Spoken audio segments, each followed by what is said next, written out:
It is understood that sometimes you have unwelcome thoughts. Sometimes you hear yourself parody yourself and mutter negatively under your breath at yourself, as if you were an obstructionist rather than a friend to yourself. You snipe at yourself. You find fault with yourself as if your purpose is to mock yourself and tear yourself down rather than build yourself up. Rebuild your loyalty to yourself. Be a fan. Appreciate your presence. Never mind your errors. Let them go. Be not a self-accuser of ill-doing. Make life easy, not heavy-duty. Let lightness be your theme. Be light of heart and full of heart. How did life get so serious that you can't get past your mistakes?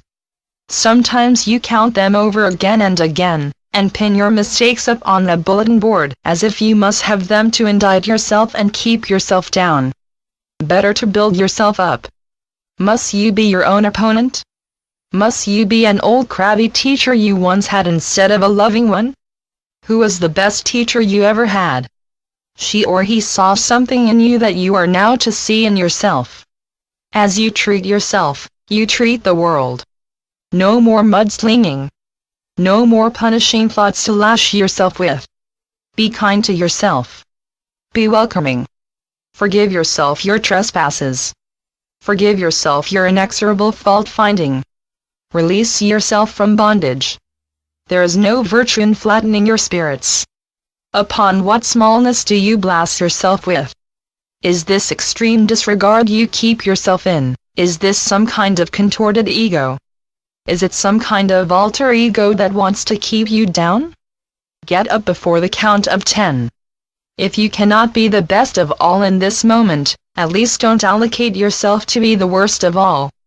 You can forego mistakes you have made in life, the mistakes that plague you, the mistakes that were for vanity and that overlooked your own self-regard and or the regard of others, all the times you wanted to prove that you were right and someone else was wrong, all the times you were performing, all the times you feel shamefaced about now, as if your mistakes in life make you unworthy and punishable by self-persecution.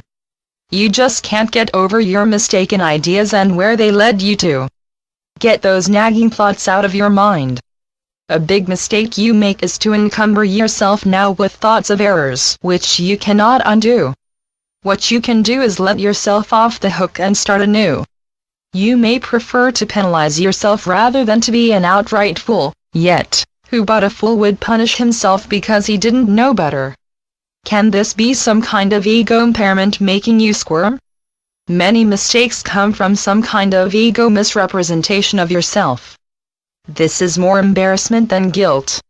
Instead of letting the embarrassment go, you may build on it and never forgive yourself. Let go of vanity and forgive yourself. You said something unnecessary, and now you continue to condemn yourself. Once a fool, always a fool you think, and you won't let yourself get out from under. You had an image of yourself that you did not fulfill. This is a role you play where you star in failure, instead of honoring what I have made. I made you in my image. I did not make you into this debilitating ego state of yours that you beat yourself up into.